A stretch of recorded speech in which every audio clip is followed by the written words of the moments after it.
News top 9ಗೆ ಸ್ವಾಗತ. ನಾನು ಸುಷ್ಮಾ. ಭೂಪತಿ ಉಮಾಪತಿ ವಿವಾದ ಸಂಧಾನದಲ್ಲಿ ಸಕ್ಸಸ್ ಆಗಿದ್ದು ಹೇಗೆ? ಇಬ್ಬರು ಒಗ್ಗೂಡುತ್ತಿದ್ದಂತೆ ಅರುಣಾ ಕುಮಾರಿ ಕೆರಳಿದ್ದು ಯಾಕೆ? ಕನ್ನಂಬಾಡಿ ಕದನದಲ್ಲಿ ಮತ್ತೆ ಕಹಳೆ ಮೊಳಗಿಸ್ತಾರಾ ಸುಮಲತಾ? ಇದೆಲ್ಲವನ್ನು ನೋಡೋಣ ಇವತ್ತಿನ ನ್ಯೂಸ್ ಟಾಪ್ 9ನಲ್ಲಿ.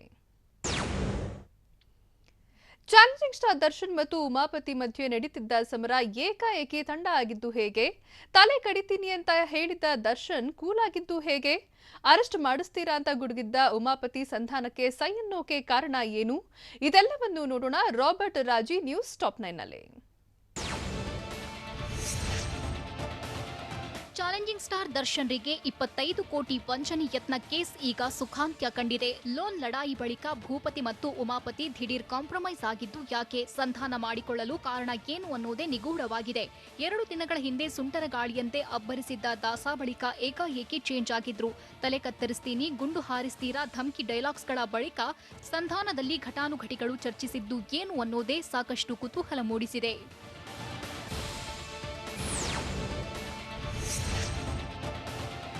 ವಂಚನೆ ಯತ್ನ ಕೇಸ್ಗೆ ಸಂಬಂಧಿಸಿದಂತೆ ನಿನ್ನೆ ಬೆಳಗ್ಗಿನವರೆಗೂ ದರ್ಶನ್ ಮತ್ತು ಉಮಾಪತಿ ಕಿತ್ತಾಟ ನಡೆಸುತ್ತಲೇ ಇದ್ರು. ಆದರೆ ಸಂಜೆಯಾಗ್ತಲೇ ಇಬ್ಬರು ರಾಜಿ ಸಂಧಾನ ಮಾಡಿಕೊಳ್ಳುವ ಮೂಲಕ ಸಂಧಾನ ಮಾಡಿಕೊಂಡು ದೋಸ್ತಿಗೆ ಸೈ ಎಂದಿದ್ದಾರೆ. ಗೌಪ್ಯ ಸಂಧಾನದ ಬಳಿಕ ದರ್ಶನ್ ಮತ್ತು ಉಮಾಪತಿ ಫೋಟೋಗೆ ಪೋಸ್ ಕೊಟ್ಟಿದ್ರು.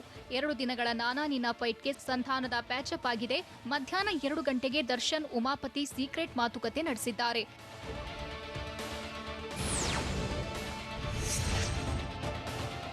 ದರ್ಶನ್ ಮತ್ತು ಉಮಾಪತಿ ಸಂಧಾನದ ವೇಳೆ ಚಿತ್ರಸಾಹಿತಿ ನಾಗೇಂದ್ರ ಪ್ರಸಾದ್ ಮತ್ತು ನಾಗವರ್ಧನ್ ಉಪಸ್ಥಿತರಿದ್ದರು. ಅರುಣಕುಮಾರಿ ಮೋಸದ ಬಗ್ಗೆ ನಾಗವರ್ಧನ್ ಮಾಹಿತಿ ನೀಡಿದ್ದು, ಈ ಹಿಂದೆಯೂ ಅರುಣಕುಮಾರಿ ನಂದಿತಾ ಅನ್ನೋ ಹೆಸರಿನಲ್ಲಿ ತಮಗೂ ವಂಚಿಸಿದ್ದಾಗಿ ನಾಗವರ್ಧನ್ ಹೇಳಿದ್ದು, ಅರುಣಕುಮಾರಿ ಕಹಾನಿಯನ್ನ ಬಿಚ್ಚಿಡ್ತಿದ್ದಂತೆ ಅರುಣಾಳದ್ದು ಮೋಸದ ಜಾಲ ಎಂದು ಇಬ್ಬರಿಗೂ ಕನ್ಫರ್ಮ್ ಆಗಿದೆ. ನಾಗವರ್ಧನ್ ಭೇಟಿಯಾಗಿ ತೆರಳಿದ ಬಳಿಕ ಚರ್ಚೆ ನಡೆದಿದೆ.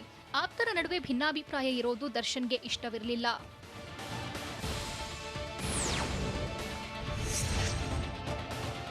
25 ಕೋಟಿ ರೂಪಾಯಿ ವಂಚನೆ ಕೇಸ್ಗೆ ಇಂದು ಮೆಗಾ ಟ್ವಿಸ್ಟ್ ಸಿಗುವ ಸಾಧ್ಯತೆ ಇದೆ. ಕೂಲ್ ಆಗಿರೋ ಕೇಸ್ಗೆ ಅರುಣಾ ಹೊಸ ತಿರುವು ಕೊಡೋ ಸಾಧ್ಯತೆ ಇದೆ. ಉಮಾಪತಿ ವಿರುದ್ಧ ರೊಚ್ಚಿಗೆದ್ದ ಅರುಣಾ ಮುಂದಿನ ಪ್ಲಾನ್ ಏನು ಅನ್ನೋದು ಕೂಡ ಸಾಕಷ್ಟು ಕುತೂಹಲಕ್ಕೆ ಕಾರಣವಾಗಿದೆ. ಅರುಣಾ ನನ್ನ ಟಿಶ್ಯೂ ಪೇಪರ್ ರೀತಿ ಉಪಯೋಗಿಸಿಕೊಂಡ್ರ ಸಂಧಾನದ ಬೆನ್ನಲ್ಲೇ ಅರುಣಾ ಕುಮಾರಿ ಟಕ್ಕರ್ ಕೊಡ್ತಾಳ ಅನ್ನೋದು ಸಹ ಚರ್ಚೆಗೆ ಗ್ರಾಸವಾಗಿದೆ. ಇನ್ನು ನಾನು ಯಾರನ್ನೂ ಬಿಡೋದಿಲ್ಲ ಅಂತ ಅರುಣಾ ಹೇಳಿದ್ದು ಉಮಾಪತಿಗೂ ಟೆನ್ಷನ್ ತಂದಿದೆ.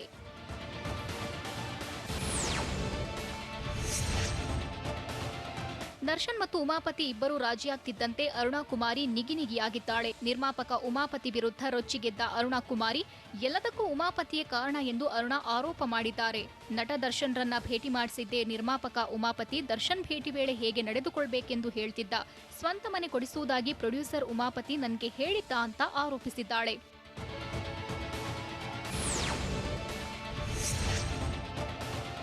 ಮತ್ತೊಂದು ಪ್ಲಾನ್ ರಿವೀಲ್ ಮಾಡಿರುವ ವಂಚನೆ ಕೇಸ್ನ ಆರೋಪಿ ಅರುಣಾ ಕುಮಾರಿ ಹರ್ಷನನ್ನ ದೂರವಿಡಲು ಉಮಾಪತಿ ಈ ಕೆಲಸ ಮಾಡಿದ್ದಾರೆ ಅಂತ ದೂರಿದ್ದಾರೆ.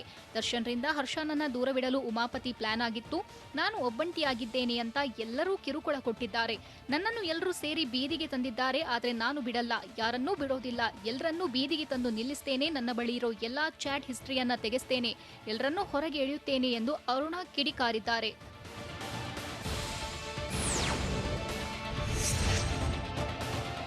ನನ್ನನ್ನು ಪೇಪರ್ ರೀತಿ ಎಲ್ಲರೂ ಉಪಯೋಗಿಸಿಕೊಂಡ್ರು ಅಂತ ಆರೋಪಿ ಅರುಣಾ ಕುಮಾರಿ ಆರೋಪಿಸಿದ್ದಾರೆ. ನನ್ನನ್ನ ನಿರ್ಮಾಪಕ ಉಮಾಪತಿಯೇ ಉಪಯೋಗಿಸಿಕೊಂಡ್ರು. ಸ್ವಂತ ಮನೆ ಕೊಡಿಸುವುದಾಗಿ ಉಮಾಪತಿ ನನ್ನನ್ನ ನಂಬಿಸಿದ್ರು. ಮಾತ್ರವಲ್ಲ, ಮಾರ್ಚ್ನಿಂದಲೇ ನನಗೆ ಉಮಾಪತಿ ಪರಿಚಯವಿತ್ತು. ಉಮಾಪತಿ ತಾಜ್ ವೆಸ್ಟ್ ಎಂಡ್ ಹೋಟೆಲ್ಗೆ ಕರೆದಿದ್ರು. ನನ್ನನ್ನು ಹೋಟೆಲ್ಗೆ ಕರೆದಿದ್ದಕ್ಕೆ ಎಲ್ಲಾ ಸಾಕ್ಷ್ಯಾಧಾರವೂ ಇದೆ ಅಂತ ಅರುಣಾ ಆರೋಪಿಸಿದ್ದಾರೆ.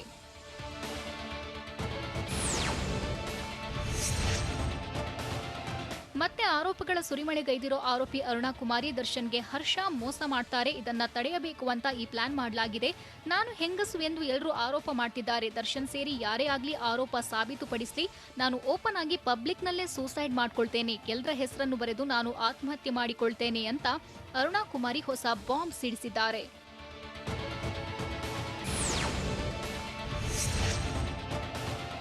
ಒಂದಾಗಿದ್ವಿ ಒಂದಾಗಿರ್ತೇವೆ ಎಂದು ನಟ ದರ್ಶನ್ ಮತ್ತು ನಿರ್ಮಾಪಕ ಉಮಾಪತಿ ಒಗ್ಗೂಡಿದ್ದಾರೆ. ದೊಡ್ಡವರ ಮಾತು ಕೇಳಿ ಇಬ್ಬರು ಒಂದಾಗಿದ್ದಾರೆ. ಕೆದಗುತ್ತಾ ಹೋದ್ರೆ ಆಪ್ತರ ಬಂಡವಾಳ ಬಯಲಾಗುತ್ತಾ ಹೋಗುತ್ತೆ.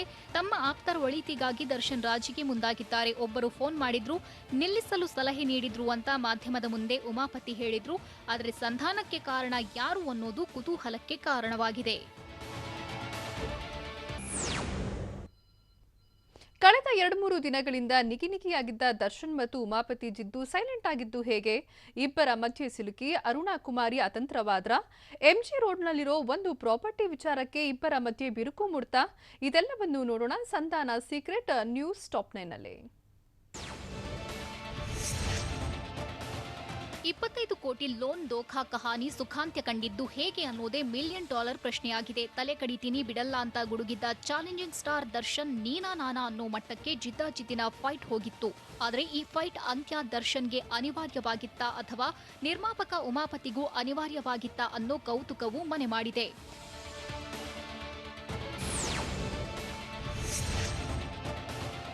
ಚಾಲೆಂಜಿಂಗ್ ಸ್ಟಾರ್ ದರ್ಶನ್ ಮತ್ತು ನಿರ್ಮಾಪಕ ಉಮಾಪತಿ ಮಧ್ಯೆ ಸಂಧಾನ ಆಯಿತು, ಎಲ್ಲವೂ ಸುಖಾಂತ್ಯ ಆಯಿತು ಅನ್ನುವಾಗಲೇ ಅರುಣಾ ಸ್ಥಿತಿ ತ್ರಿಶಂಕುವಾಗಿದೆ. ಆದರೆ ಅರುಣಾ ಕುಮಾರಿಗೆ ಸಂಕಷ್ಟ ಆರಂಭವಾಗಿ ಬಿಟ್ಟಿದ್ದು ದರ್ಶನ್ಗೆ ಇಂಡೈರೆಕ್ಟ್ ಆಗಿಯೇ ಟಾಂಗ್ ಕೊಟ್ಟಿದ್ದಾರೆ.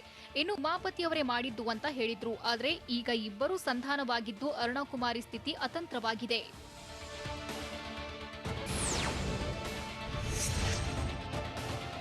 25 ಕೋಟಿ ವಂಚನೆ ಕೇಸ್ನಲ್ಲಿ ಇನ್ನೇನು ಈ ವಿವಾದ ತಾರಕಕ್ಕೇರ್ತಿದೆ ಅನ್ನುವಷ್ಟರಲ್ಲಿ ಸಂಧಾನದ ಮೂಲಕ ಸುಖಾಂತ್ಯವಾಗ್ತಿದೆ. ಆದರೆ ಪರಸ್ಪರ ಇಬ್ಬರು ಟಾರ್ಗೆಟ್ ಆದ ಬಳಿಕ ಅರುಣಾ ಅತಂತ್ರರಾಗಿದ್ದಾರೆ. ಅಸಲಿಗೆ ಅರುಣಾ ಕುಮಾರಿ ಅತಂತ್ರ ಆಗಿದ್ದಾದ್ರೂ ಯಾಕೆ ಅಂತ ನೋಡಿದ್ರೆ ಅರುಣಾ ಕುಮಾರಿಯನ್ನ ಈ ಪ್ರಕರಣದಲ್ಲಿ ಬಳಸಿಕೊಳ್ಳಲಾಗಿದೆ. ಆದರೆ ದರ್ಶನ್ ಸ್ನೇಹಿತರ ಅಥವಾ ಉಮಾಪತಿಯೇ ಆಟ ಕಟ್ಟಿದ್ರಾ ಅನ್ನೋದು ಅರುಣಾ ಕುಮಾರಿ ತಮ್ಮ ಬಳಿ ಇರೋ ದಾಖಲೆ ಬಿಡುಗಡೆ ಮಾಡಿದಾಗಲೇ ಬಯಲಾಗುತ್ತೆ.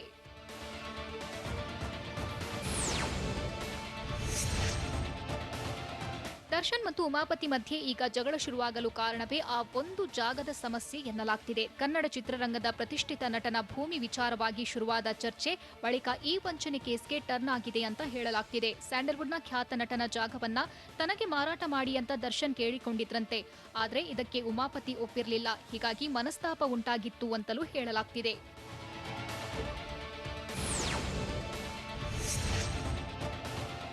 ಎಂಜಿ ರಸ್ತೆಯಲ್ಲಿರುವ ಸೈಟಿನ ವಿಚಾರವಾಗಿ ದರ್ಶನ್ ಮತ್ತು ಉಮಾಪತಿ ಮಧ್ಯೆ ಜಗಳ ನಡೆದಿದೆ ಎನ್ನಲಾಗಿತ್ತು. ಇದರ ಜೊತೆಗೆ ಭಾರೀ ಸಕ್ಸಸ್ ಕಂಡಿದ್ದ ರಾಬರ್ಟ್ ಸಿನಿಮಾದ ಲಾಭದ ಪಾಲು ಪಡೆಯುವ ವಿಚಾರದಲ್ಲೂ ಇಬ್ಬರ ಮಧ್ಯೆ ಮನಸ್ತಾಪ ಉಂಟಾಗಿತ್ತು ಅನ್ನೋ ಮಾತುಗಳು ಕೇಳಿಬರ್ತಿವೆ. ರಾಬರ್ಟ್ ಲಾಭದಲ್ಲಿ ಪಾಲುದಾರಿಕೆ ಬಗ್ಗೆ ಇಬ್ಬರ ಮಧ್ಯೆ ಚರ್ಚೆ ನಡೆದಿತ್ತು. ಆಗ್ಲೂ ಎಂಜಿ ರಸ್ತೆಯ ಜಾಗದ ವಿಚಾರ ಚರ್ಚೆಗೆ ಬಂದಿತ್ತಂತೆ. ಹೀಗಾಗಿ ಮತ್ತೆ ಈ ವಿಚಾರದಿಂದಲೂ ಅಂತರ ಕಾಯ್ದುಕೊಂಡಿದ್ರು ಅಂತ ಹೇಳಲಾಗ್ತಿದೆ.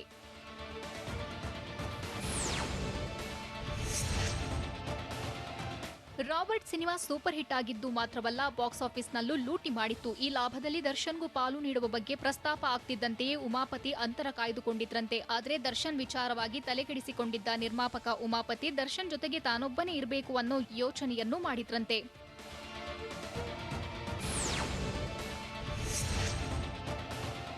ಏನು ನಟ ದರ್ಶನ್ಗೆ ಮೈಸೂರಿನಲ್ಲಿ ಸ್ನೇಹಿತರು ಜಾಸ್ತಿ. ಹೀಗಾಗಿ ಅವರು ಅವರ ಫ್ರೆಂಡ್ಸ್ ಜೊತೆ ಹೆಚ್ಚಾಗಿ ಇರ್ತಾರೆ. ನಾನ್ ಹೇಳಿದಂತೆ ದರ್ಶನ್ ಕೇಳಬೇಕೆಂಬ ಆಸೆಯನ್ನ ಉಮಾಪತಿ ಹೊಂದಿದ್ರಂತೆ. ಮೈಸೂರಿನ ಟೀಮ್ ಜೊತೆ ದರ್ಶನ್ ಹೆಚ್ಚು ಆತ್ಮೀಯನಾಗಿದ್ದು ಆ ಮೈಸೂರು ಫ್ರೆಂಡ್ಸ್ಗಳನ್ನ ಕಂಡ್ರೆ ಉಮಾಪತಿಗೆ ಆಗ್ತಿರ್ಲಿಲ್ವಂತೆ. ಆ ಟೀಮ್ನಿಂದ ಹೇಗಾದ್ರೂ ದರ್ಶನ್ ರನ್ನ ಅವಾಯ್ಡ್ ಮಾಡಬೇಕೆಂದು ಉಮಾಪತಿ ನಿರ್ಧರಿಸಿದ್ರಂತೆ ಅಂತ ಹೇಳಲಾಗ್ತಿದೆ.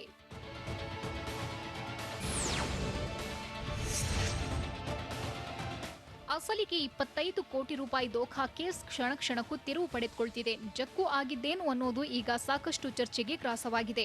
ಪರಸ್ಪರ ಟಾರ್ಗೆಟ್ ಆದ ಬಳಿಕ ಅರುಣಾ ಅತಂತ್ರರಾಗಿದ್ದಾರೆ.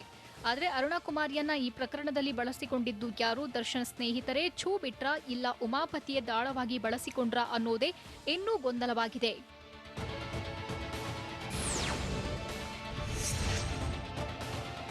ಲಾಕ್ಡೌನ್ ಬಳಿಕ ಉಮಾಪತಿಗೆ ಶಾಕ್ ಆದಿತ್ತು. ಕೊಂಚವಾಗಿ ದರ್ಶನ್ರಿಂದ ದೂರವಾಗ್ತಿರುವ ಆತಂಕ ಕಾಡಿತ್ತು. ಯಾಕಂದ್ರೆ ಲಾಕ್ಡೌನ್ನಲ್ಲಿ ನಿರ್ಮಾಪಕ ಉಮಾಪತಿಯಿಂದ ದರ್ಶನ್ ದೂರ ಉಳಿದಿದ್ರಂತೆ.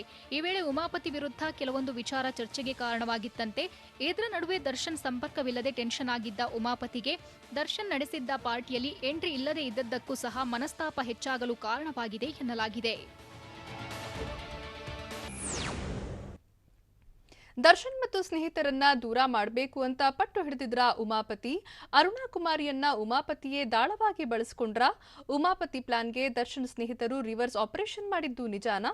ಇದೆಲ್ಲವನ್ನು ನೋಡೋಣ ಉಮಾಪತಿಗೆ ಟೆನ್ಷನ್ ನ್ಯೂಸ್ ಟಾಪ್ 9 ನಲ್ಲಿ.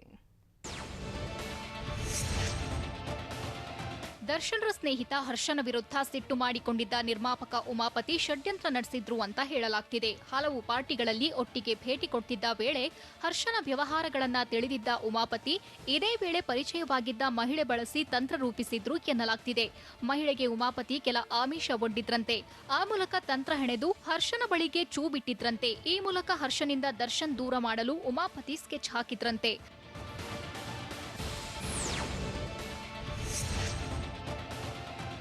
ಅಸಲಿಗೆ ಇಂತಹ ವಿಚಾರಗಳಿಗೆ ಹೆಚ್ಚು ಎಂಟರ್ಟೈನ್ ಮಾಡದ ನಟ ದರ್ಶನ್ ಇಂತಹ ಸನ್ನಿವೇಶಗಳು ಬಂದ್ರೆ ಅಂತವರನ್ನ ದೂರ ಮಾಡ್ತಿದ್ರಂತೆ. ಹಲವು ವಿಚಾರದಲ್ಲಿ ನಿರ್ಧಾರ ಮಾಡಿದಂತೆ ದರ್ಶನ್ ಸ್ನೇಹಿತರು ಮತ್ತು ಆಪ್ತರ ವಿಚಾರದಲ್ಲಿ ಜಡ್ಜ್ ಮಾಡ್ತಿರ್ಲಿಲ್ವಂತೆ. ಈ ವಿಚಾರ ತಿಳಿದು ಮೊದಲಿಗೆ ಸನ್ನಿವೇಶವನ್ನ ದರ್ಶನ್ ಸೂಕ್ಷ್ಮವಾಗಿ ಗಮನಿಸಿದ್ರಂತೆ.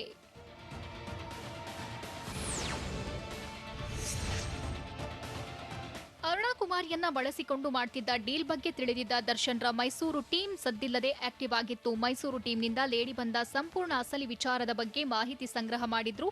ಈ ವೇಳೆ ಉಮಾಪತಿ ನಡೆಸಿದ್ದ ಷಡ್ಯಂತ್ರ ಮೈಸೂರು ಟೀಮ್ಗೆ ಬಯಲಾಗಿತ್ತು ಎನ್ನಲಾಗಿದೆ. ಖುದ್ದು ಮಹಿಳೆಯೇ ಉಮಾಪತಿ ಬಗ್ಗೆ ಎಲ್ಲಾ ವಿಚಾರ ಬಹಿರಂಗ ಮಾಡಿದ್ದಾಳಂತೆ.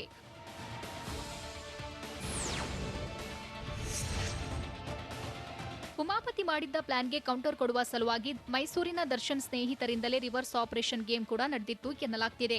ನಿರ್ಮಾಪಕ ಉಮಾಪತಿ ವಿರುದ್ಧವಾಗಿ ನಡೆದಿತ್ತಂತೆ ಪ್ರತಿತಂತ್ರ. ಉಮಾಪತಿ ಕಳುಹಿಸಿದ ಮಹಿಳೆಯನ್ನೇ ಬಳಸಿಕೊಂಡು ದರ್ಶನ್ರ ಮೈಸೂರಿನ ಸ್ನೇಹಿತರು ಸ್ಕೆಚ್ ಹಾಕಿರೋದು ಬಯಲಾಗಿದೆ.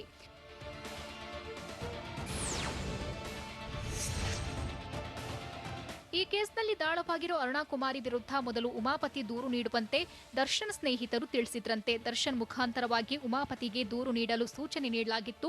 ಅದರಂತೆ ಜಯನಗರ ಸ್ಟೇಷನ್ಗೆ ಬಂದು ಉಮಾಪತಿ ದೂರು ನೀಡಿದ್ದಾರೆ. ಆ ಬಳಿಕ ಅಲ್ಲೇನೂ ಉಪಯೋಗವಿಲ್ಲ ಎನ್ನುತ್ತಾ ಹರ್ಷ ಉಮಾಪತಿ ಮೂಲಕ ತಿಳಿದ ವಿಚಾರ ಎಂದು ಉಲ್ಲೇಖಿಸಿ ಮಹಿಳೆ ವಿರುದ್ಧ ಮೈಸೂರಿನಲ್ಲೂ ದೂರು ನೀಡಿದ್ದಾರೆ.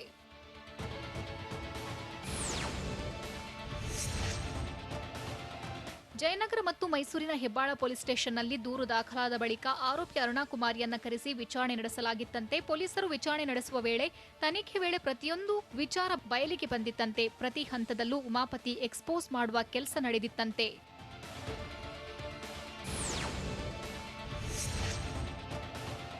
ಇಷ್ಟೆಲ್ಲ ನಡೆದ ಮೇಲೂ ನಿರ್ಮಾಪಕ ಉಮಾಪತಿಯಿಂದ ದೂರವಾಗಲು ನಟ ದರ್ಶನ್ಗೆ ಇಷ್ಟವಿರಲಿಲ್ವಂತೆ. ನಿರ್ಮಾಪಕ ಉಮಾಪತಿ ಜೊತೆ ಮತ್ತೆ ಸಿನಿಮಾ ಮಾಡುವ ಉದ್ದೇಶವನ್ನ ದರ್ಶನ್ ಹೊಂದಿದ್ರು. ಅದೇ ರೀತಿ ಬೇರೆ ಬೇರೆ ಕಾರಣಗಳಿಂದಲೂ ಉಮಾಪತಿಯಿಂದ ದೂರವಾಗಲು ದರ್ಶನ್ ಇಷ್ಟಪಟ್ಟಿರಲಿಲ್ವಂತೆ. ಅಸಲಿಗೆ ಆ ಕಾರಣಗಳು ಏನು ಅನ್ನೋದು ಉಮಾಪತಿಗೂ ಗೊತ್ತು ಎನ್ನಲಾಗಿದೆ.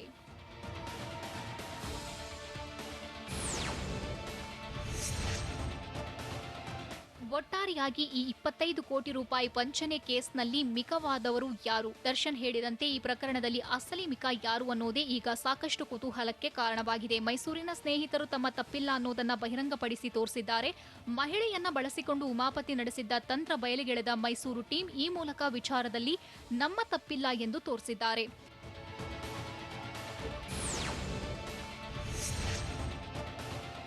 ಮೈಸೂರು ಟೀಮ್ ಅರುಣಾ ಕುಮಾರಿ ಜೊತೆ ಸೇರಿಕೊಂಡು ನನ್ನ ಟ್ರ್ಯಾಪ್ ಮಾಡಿದ್ದಾರೆ ಎಂದು ಬಿಂಬಿಸುವ ತಂತ್ರ ನಡೆಸಲಾಗಿದೆ. ಅವರಿಬ್ಬರ ನಡುವೆ ಸಿಲುಕಿ ಅರುಣಾ ಕುಮಾರಿ ನಲುಗಿದ್ದಾರೆ.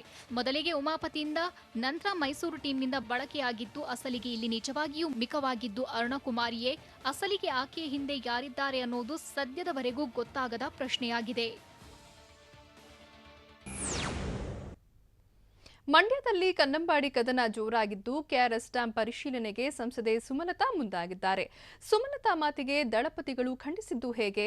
ಜೆಡಿಎಸ್ ನಾಯಕರ ಸವಾಲು ಸ್ವೀಕರಿಸಿದ ಸುಮಲತಾ ಈಗ ಹೇಳಿದ್ದೇನು?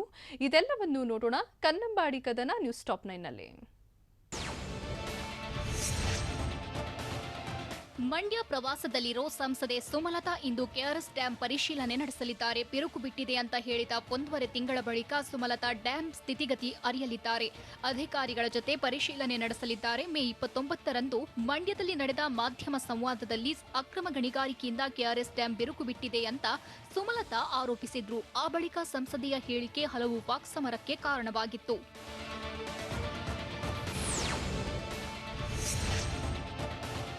ಕೆಆರ್ಎಸ್ ಡ್ಯಾಂ ಬಿರುಕು ಬಿಟ್ಟಿದೆ ಎಂದಿದ್ದ ಸಂಸದೆ ಸುಮಲತಾ ಮಾತನ್ನ ಜೆಡಿಎಸ್ ಶಾಸಕರು ತೀವ್ರವಾಗಿ ವಿರೋಧಿಸಿದ್ರು. ಅದರಲ್ಲೂ ಶಾಸಕ ರವೀಂದ್ರ ಶ್ರೀಕಂಠಯ್ಯ ಸಂಸದರ ಹೇಳಿಕೆ ಬಾಲಿಶವಾದದ್ದು, ತಮ್ಮ ಹುಳುಕು ಮುಚ್ಚಿಕೊಳ್ಳಲು ಹೀಗೆ ಹೇಳ್ತಿದ್ದಾರೆ ಅಂತ ವಾಗ್ದಾಳಿ ನಡೆಸಿದ್ರು. ಇದಾದ ಬಳಿಕ ಸತತ 1 ತಿಂಗಳ ಕಾಲ ಜೆಡಿಎಸ್ ನಾಯಕರು ಮತ್ತು ಸಂಸದೆ ಸುಮಲತಾ ಮಧ್ಯೆ ಟಾಕ್ ವಾರ್ ನಡೆದಿತ್ತು.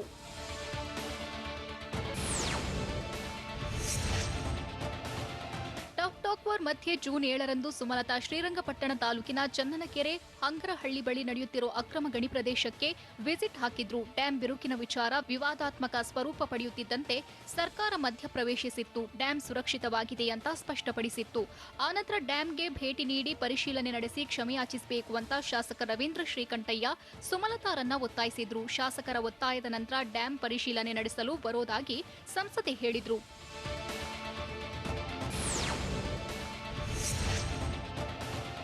ಶ್ರೀರಂಗಪಟ್ಟಣದ ಕೆಆರ್ಎಸ್ ಡ್ಯಾಂಗೆ ಸಂಸದೆ ಸುಮಲತಾ ವಿಸಿಟ್ ಕೊಡಲಿದ್ದಾರೆ. ಡ್ಯಾಂ ಪರಿಶೀಲನೆ ನಡೆಸಿ ಅಧಿಕಾರಿಗಳಿಂದ ಮಾಹಿತಿ ಸಂಗ್ರಹಿಸಿ ಚರ್ಚೆ ನಡೆಸಲಿದ್ದಾರೆ. ಕಾವೇರಿ ನೀರಾವರಿ ನಿಗಮದ ಅಧಿಕಾರಿಗಳೇ ಡ್ಯಾಂ ಸುರಕ್ಷಿತವಾಗಿದೆ ಅಂತ ಹೇಳಿದ್ದಾರೆ. ಹೀಗಾಗಿ ಇಂದು ಸಂಸದೆ ಸುಮಲತಾ ಕ್ಷಮೆ ಕೇಳ್ತಾರಾ ಎಂಬ ಪ್ರಶ್ನೆ ಮೂಡಿದೆ. ಸಂಸದೆಯ ಕೆಆರ್ಎಸ್ ಭೇಟಿ ಭಾರೀ ಕುತೂಹಲಕ್ಕೂ ಕಾರಣವಾಗಿದೆ.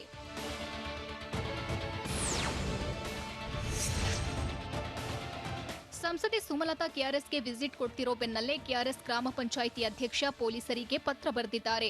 ಎಸ್ಪಿ ಮತ್ತು ಕೆಆರ್ಎಸ್ ಠಾಣೆಗೆ ಅಧ್ಯಕ್ಷ ನಾಗೇಂದ್ರ ಕುಮಾರ್ ಲೆಟರ್ ಬರೆದಿದ್ದು, ಸಂಸದೆ ಡ್ಯಾಂ ವೀಕ್ಷಣೆಗೆ ಬರ್ತಿರೋದಕ್ಕೆ ನಮಗೆ ಅಭ್ಯಂತರವಿಲ್ಲ, ಆದರೆ ಸಾಮಾಜಿಕ ಜಾಲತಾಣದಲ್ಲಿ ಸ್ಕೂಟರ್ ಜಾಥಾ ಅಂತ ಬಿತ್ತರಿಸಿದ್ದಾರೆ ಅಂತ ಉಲ್ಲೇಖಿಸಿದ್ದಾರೆ. ಕೊರೋನಾದಿಂದ ಜನ ತತ್ತರಿಸಿದ್ದು ಸೋಂಕಿನ ನಿಯಂತ್ರಣದ ಹಿಂದೆ ಹಲವರ ಪರಿಶ್ರಮವಿದೆ. ಹೀಗಾಗಿ ನೀವು ಅಧಿಕಾರಿಗಳ ಜೊತೆ ಬಂದು ವೀಕ್ಷಿಸಿ. ಸ್ಕೂಟರ್ ಜಾಥಾ ಹೆಚ್ಚು ಜನ ಸೇರೋದು ಎಲ್ಲರಿಗೂ ತೊಂದರೆಯಾಗುತ್ತೆ ಅಂತ ಪತ್ರದಲ್ಲಿ ಬರೆದಿದ್ದಾರೆ.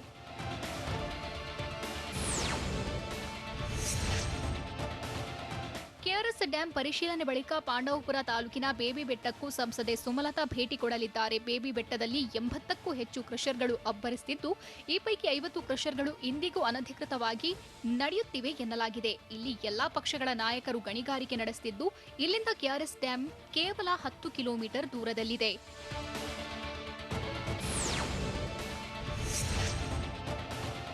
ಪಾಂಡವಪುರ ತಾಲೂಕಿನಲ್ಲಿರೋ ಬೇಬಿ ಬೆಟ್ಟವನ್ನ ಅಮೃತ್ ಮಹಲ್ ಕಾವಲ್ ಪ್ರದೇಶ ಅಂತ ಕರೆಯಲಾಗುತ್ತೆ. ಅಮೃತ್ ಮಹಲ್ನ ಸರ್ವೆ ನಂಬರ್ 1ರಲ್ಲಿ ಸುಮಾರು 1623 ಎಕರೆಯಲ್ಲಿ ಬೇಬಿ ಬೆಟ್ಟ ಹರಡಿದೆ. ಈ ಪೈಕಿ 1487 ಎಕರೆ ಪ್ರದೇಶ ಮೈಸೂರು ಸಂಸ್ಥಾನಕ್ಕೆ ಸೇರಿದೆ ಅಂತ ಹೇಳಲಾಗಿದೆ. ಈಗಲೂ ಮೈಸೂರು ಸಂಸ್ಥಾನದ ಹೆಸರಿನಲ್ಲೇ ಆರ್ಟಿಸಿ ಬರ್ತದೆ.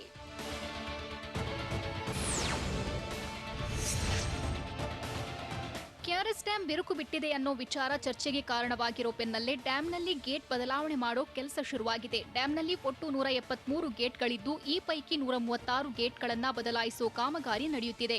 158 ಗೇಟ್ಗಳನ್ನು ಕಂಪ್ಯೂಟರೀಕರಣಗೊಳಿಸಲು ಚಿಂತಿಸಲಾಗುತ್ತಿದೆ. ಗುಜರಾತ್ನ ಅಹಮದಾಬಾದ್ನ ಖಾಸಗಿ ಕಂಪನಿಯೊಂದು ಗೇಟ್ ಬದಲಾವಣೆ ಮಾಡೋ ಗುತ್ತಿಗೆ ಪಡೆದಿದೆ.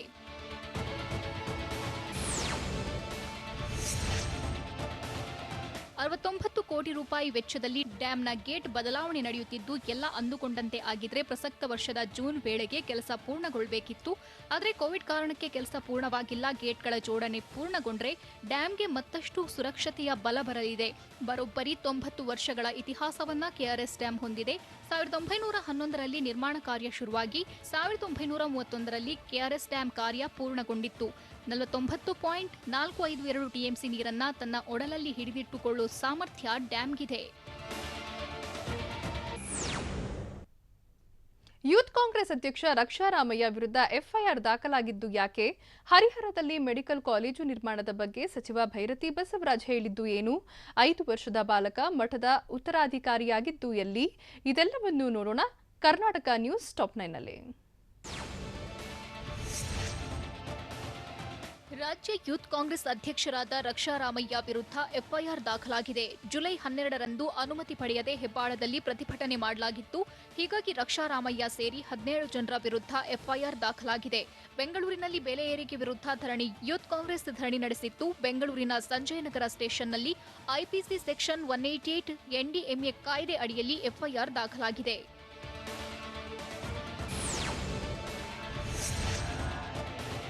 ಕಾಳಗಿ ಸಂಸ್ಥಾನ ಹಿರೇಮಠದ ಉತ್ತರಾಧಿಕಾರಿಯಾಗಿ 5 ವರ್ಷದ ಬಾಲಕನನ್ನ ನೇಮಕ ಮಾಡಲಾಗಿದೆ. ಕಲಬುರಗಿ ಜಿಲ್ಲೆಯ ಕಾಳಗಿ ಪಟ್ಟಣದ ಸಂಸ್ಥಾನ ಹಿರೇಮಠವಾಗಿದ್ದು, 1 ವಾರದ ಹಿಂದೆ ಶಿವಬಸವ ಶಿವಾಚಾರ್ಯ ಸ್ವಾಮೀಜಿ ಮಠದ ಪೀಠಾಧಿಪತಿ ಲಿಂಗೈಕ್ಯರಾಗಿದ್ರು. ಹೀಗಾಗಿ ಶ್ರೀಗಳ ಪೂರ್ವಾಶ್ರಮದ ಸಹೋದರನ ಪುತ್ರನಿಗೆ ಪಟ್ಟ ನೀಡಲಾಗಿದೆ. ನಿನ್ನೆ ಹಲವು ಶ್ರೀಗಳ ಸಮ್ಮುಖದಲ್ಲಿ ಕಾರ್ಯಕ್ರಮ ನಡೆದಿದ್ದು, 5 ವರ್ಷದ ಬಾಲಕನನ್ನ ನೇಮಿಸಲಾಗಿದೆ.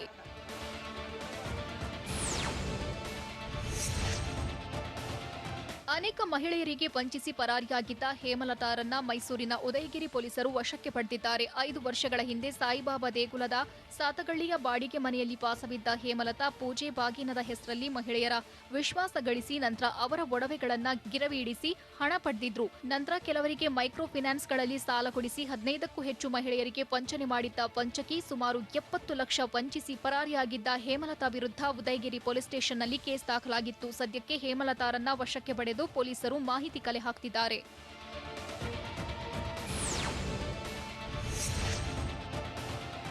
ಸಮೃದ್ಧ ಮಳೆ ಮತ್ತು ಬೆಳೆಗಾಗಿ ಸಾಂಪ್ರದಾಯಿಕವಾಗಿ ಕತ್ತೆಗಳಿಗೆ ಮದುವೆ ಮಾಡಲಾಗಿದೆ. ಚಿತ್ರದುರ್ಗ ತಾಲೂಕಿನ ಏಚರ ನಾಗೇನ ಗ್ರಾಮದಲ್ಲಿ ಕಾರ್ಯಕ್ರಮವನ್ನ ನಡೆಸಲಾಯಿತು. ಕತ್ತೆಗಳ ಮದುವೆ ಮಾಡಿ ವರುಣನಿಗೆ ಪ್ರಾರ್ಥನೆ ಮಾಡಿ ಪೂಜೆ ಸಲ್ಲಿಸಿದ್ರು. ಈ ವೇಳೆ ತುಂತುರು ಮಳೆ ಬಂದಿದ್ದು ಗ್ರಾಮಸ್ಥರಿಗೆ ಖುಷಿ ತಂದಿದೆ.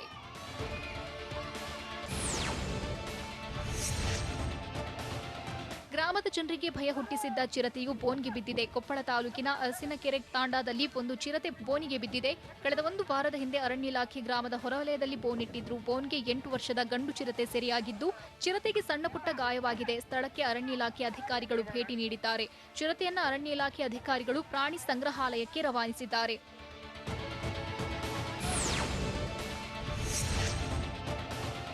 ಹರಿಹರದಲ್ಲಿ ಮೆಡಿಕಲ್ ಕಾಲೇಜು ಸ್ಥಾಪನೆ ಸಾಧ್ಯವಿಲ್ಲ ಅಂತ ಸಚಿವ ಭೈರತಿ ಬಸವರಾಜ್ ಹೇಳಿದ್ದಾರೆ. ದಾವಣಗೆರೆ ಜಿಲ್ಲೆಯ ಹರಿಹರ ತಾಲೂಕಿನ ಬೆಳ್ಳೂಡಿಯ ಕನಕ ಗುರುಪೀಠದಲ್ಲಿ ನಡೆದ ಸಭೆಯಲ್ಲಿ ಮೆಡಿಕಲ್ ಕಾಲೇಜು ಸ್ಥಾಪನೆಗೆ ಧರ್ಮಗುರುಗಳು ಆಗ್ರಹಿಸಿದ್ರು. ಇದಕ್ಕೆ ಸ್ಪಷ್ಟಪಡಿಸಿದ ಸಚಿವರು, ಮೆಡಿಕಲ್ ಕಾಲೇಜು ಸ್ಥಾಪನೆಗೆ 1000 ಹಾಸಿಗೆ ಆಸ್ಪತ್ರೆ ಬೇಕು. ದಾವಣಗೆರೆ ಜಿಲ್ಲಾ ಆಸ್ಪತ್ರೆಯಲ್ಲಿ ಮಾತ್ರ ಇದು ಸಾಧ್ಯವಿದೆ. ಹರಿಹರದಲ್ಲಿ ಮೆಡಿಕಲ್ ಕಾಲೇಜು ಸ್ಥಾಪನೆ ಕಷ್ಟವಿದೆ ಅಂತ ಹೇಳಿದ್ರು.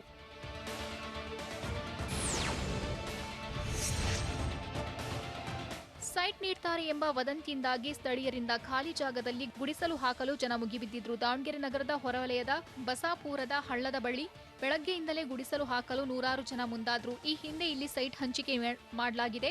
ಬೇಕಾದವರಿಗೆ ಹಾಗೂ ಒಂದೇ ಕುಟುಂಬದವರಿಗೆ 2-3 ಸೈಟ್ ನೀಡಿದ ಆರೋಪ ಕೇಳಿ ಬಂದಿದೆ. ಹೀಗಾಗಿ ತಮಗೆ ಬೇಕಾದ ಕಡೆ ಗುಡಿಸಲು ಹಾಕಿಕೊಂಡು ಸೈಟ್ ಪಡೆಯಲು ಜನ ಮುಂದಾಗಿದ್ದಾರೆ. ಆದರೆ ಪಾಲಿಕೆ ಅಧಿಕಾರಿಗಳು ಮಾತ್ರ ಮೌನಕ್ಕೆ ಶರಣಾಗಿದ್ದಾರೆ. ಅನ್ಲಾಕ್ ಬಳಿಕ ದೇಗುಲಗಳು ಓಪನ್ ಆಗ್ತಿದ್ದಂತೆಯೇ ಕಳ್ಳರು ಕೈಚಳಕ ತೋರಿದ್ದಾರೆ. ಚಿಕ್ಕಮಗಳೂರು ತಾಲೂಕಿನ ಮಾವಿನಕೆರೆ ಗ್ರಾಮದಲ್ಲಿನ ಕಲ್ಲೇಶ್ವರ ದೇವಸ್ಥಾನಕ್ಕೆ ನುಗ್ಗಿದ ದುಷ್ಕರ್ಮಿಗಳು ಹುಂಡಿ ಹಣ ದೋಚಿದ್ದಾರೆ. ಪಕ್ಕದ ಮಾರಮ್ಮ ದೇವಸ್ಥಾನಕ್ಕೂ ಕನ್ನ ಹಾಕಿರುವ ಕಿಡಿಗೇಡಿಗಳು ಅಲ್ಲೂ ಹುಂಡಿಯಲ್ಲಿದ್ದ ಹಣ ದೋಚಿ ಪರಾರಿಯಾಗಿದ್ದಾರೆ. ಆದೂರು ಪೊಲೀಸ್ ಸ್ಟೇಷನ್ ವ್ಯಾಪ್ತಿಯಲ್ಲಿ ಕಳ್ಳತನ ನಡೆದಿದೆ. ಕೇರಳದಲ್ಲಿ ಜಿಕಾ ವೈರಸ್ ಮತ್ತೆ ಕೇಕೆ ಹಾಕ್ತಿರೋದು ಹೇಗೆ? ಹಿಮಾಚಲ ಪ್ರದೇಶದಲ್ಲಿ ಮೆಗಾ ಸ್ಫೋಟಕ್ಕೆ ಜೀವ ಬಿಟ್ಟವರು ಎಷ್ಟು ಮಂದಿ? ಭಾರತದಲ್ಲೂ ರಷ್ಯಾದ ಸ್ಪುಟ್ನಿಕ್ ಲಸಿಕೆ ತಯಾರಾಗುತ್ತಾ? ಇದೆಲ್ಲವನ್ನೂ ನೋಡೋಣ ನ್ಯಾಷನಲ್ ನ್ಯೂಸ್ ಟಾಪ್ 9ನಲ್ಲಿ.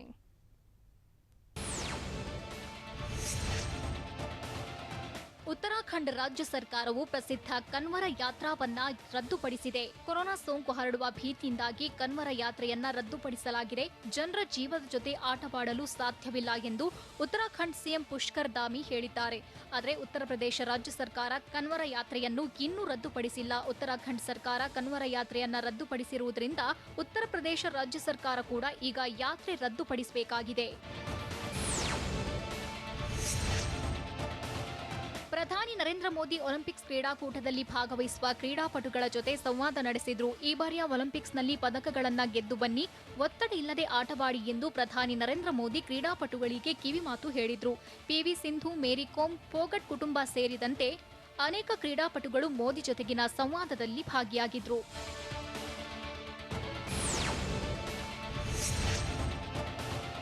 ಹಿಮಾಚಲ ಪ್ರದೇಶದಲ್ಲಿ ಸಂಭವಿಸಿದ ಮೇಘಾಸ್ಫೋಟ ಮತ್ತು ಭಾರೀ ಮಳೆಯ ಅನಾಹುತಗಳಿಂದಾಗಿ 9 ಮಂದಿ ಸಾವನ್ನಪ್ಪಿದ್ದಾರೆ. ಇನ್ನು 8 ಜನರು ನಾಪತ್ತೆಯಾಗಿದ್ದಾರೆ. 142 ರಸ್ತೆಗಳು ಬಂದಾಗಿವೆ. ಅನೇಕ ಪ್ರದೇಶಗಳು ಹೊರ ಜಗತ್ತಿನ ಸಂಪರ್ಕ ಕಡಿದುಕೊಂಡಿವೆ. ಥಿಡೀರ್ ಪ್ರವಾಹದಿಂದ ಇಷ್ಟೆಲ್ಲ ಅನಾಹುತ ಸಂಭವಿಸಿದ್ದು ಹಿಮಾಚಲ ಪ್ರದೇಶದ ಜನ ಆತಂಕಕ್ಕೆ ಒಳಗಾಗಿದ್ದಾರೆ.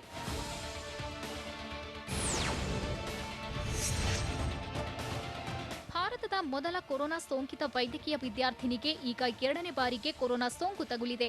ಕಳೆದ ವರ್ಷ ಚೀನಾದ ವುಹಾನ್ನಿಂದ ಕೇರಳಕ್ಕೆ ಬಂದಿದ್ದ ವೈದ್ಯಕೀಯ ವಿದ್ಯಾರ್ಥಿನಿಗೆ ಕೊರೋನಾ ಸೋಂಕು ತಗುಲಿತ್ತು. ಈಗ ಆರ್ಟಿಪಿಸಿಆರ್ ಪರೀಕ್ಷೆಯಲ್ಲಿ ಕೊರೋನಾ ಸೋಂಕಿರೋದು ದೃಢಪಟ್ಟಿದೆ. ವೈದ್ಯಕೀಯ ವಿದ್ಯಾರ್ಥಿನಿಯು ಸದ್ಯ ಮನೆಯಲ್ಲೇ ಇದ್ದು ಚಿಕಿತ್ಸೆ ಪಡೆಯುತ್ತಿದ್ದಾರೆ.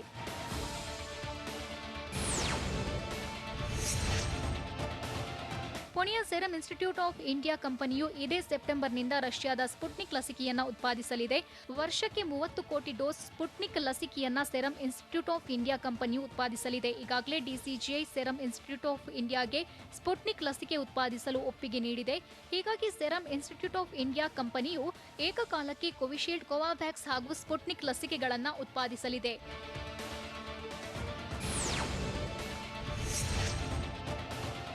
ಕೇರಳದಲ್ಲಿ 16 ವರ್ಷದ ಹುಡುಗಿಗೆ ಝಿಕಾ ವೈರಸ್ ತಗುಲಿರುವುದು ದೃಢಪಟ್ಟಿದೆ. ಜೊತೆಗೆ ಇತರ 3 ಝಿಕಾ ವೈರಸ್ ಸೋಂಕು ತಗುಲಿದೆ. ಇದರಿಂದ ಕೇರಳದಲ್ಲಿ ಝಿಕಾ ವೈರಸ್ ಸೋಂಕು ತಗುಲಿದವರ ಸಂಖ್ಯೆ 23ಕ್ಕೆ ಏರಿಕೆಯಾಗಿದೆ. ಕೇರಳಕ್ಕೆ ಝಿಕಾ ವೈರಸ್ ನಿಯಂತ್ರಣಕ್ಕೆ ಮಾರ್ಗದರ್ಶನ ಮಾಡಲು ಕೇಂದ್ರ ಸರ್ಕಾರದ ತಂಡವನ್ನ ಕೇರಳಕ್ಕೆ ಕಳಿಸಿದೆ.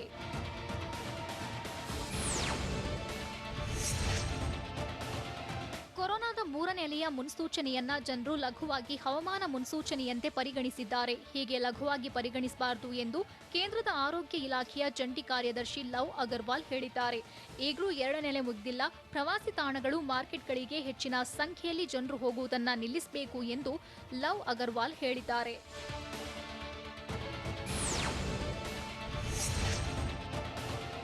ಬ್ಯಾಂಕಿಂಗ್ ಪರೀಕ್ಷೆಗಳನ್ನು ಸ್ಥಳೀಯ ಭಾಷೆಗಳಲ್ಲಿ ನಡೆಸಬೇಕೆಂದು ಕೇಂದ್ರದ ಸಂಸದೀಯ ವ್ಯವಹಾರಗಳ ಖಾತೆ ಸಚಿವ ಪ್ರಹ್ಲಾದ್ ಜೋಶಿ ಕೇಂದ್ರ ಹಣಕಾಸು ಸಚಿವೆ ನಿರ್ಮಲಾ ಸೀತಾರಾಮನ್ಗೆ ಮನವಿ ಮಾಡಿದ್ದಾರೆ. ಸ್ಥಳೀಯ ಭಾಷೆಗಳಲ್ಲೇ ಪರೀಕ್ಷೆ ನಡೆಸುವ ಬಗ್ಗೆ ಒಂದು ಸಮಿತಿ ರಚಿಸುವುದಾಗಿ ನಿರ್ಮಲಾ ಸೀತಾರಾಮನ್ ಹೇಳಿದ್ದಾರೆ. ಆ ಸಮಿತಿಯ ವರದಿ ಆಧಾರದ ಮೇಲೆ ಕ್ರಮ ಕೈಗೊಳ್ಳುವ ಭರವಸೆ ನೀಡಿದ್ದಾರೆ. ಅಲ್ಲಿಯವರೆಗೂ ಬ್ಯಾಂಕಿಂಗ್ ಪರೀಕ್ಷೆಯನ್ನ ತಡೆಹಿಡಿಯಲಾಗುವುದು ಎಂದು ನಿರ್ಮಲಾ ಸೀತಾರಾಮನ್ ಹೇಳಿದ್ದಾರೆ.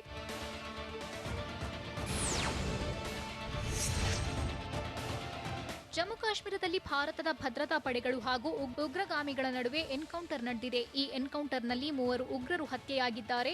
ಪುಲ್ವಾಮಾದಲ್ಲಿನ ಮನೆಯೊಂದರಲ್ಲಿ ಉಗ್ರರು ಅಡಗಿ ಕುಳಿತಿದ್ರು. ಪಾಕಿಸ್ತಾನದ ಲಷ್ಕರ್ ಇ ತೊಯ್ಬಾ ಸಂಘಟನೆಯ ಕಮಾಂಡರ್ ಇಜಾಜ್ ಸೇರಿದಂತೆ 3ರನ್ನ ಹೊಡೆದು ಉರುಳಿಸಲಾಗಿದೆ ಎಂದು ಭದ್ರತಾ ಪಡೆಗಳು ಹೇಳಿವೆ. ಇದು ಇವತ್ತಿನ ನ್ಯೂಸ್ ಟಾಪ್ 9. ನಿರಂತರ ಸುದ್ದಿಗಾಗಿ ನೋಡ್ತಾ ಇರಿ TV9.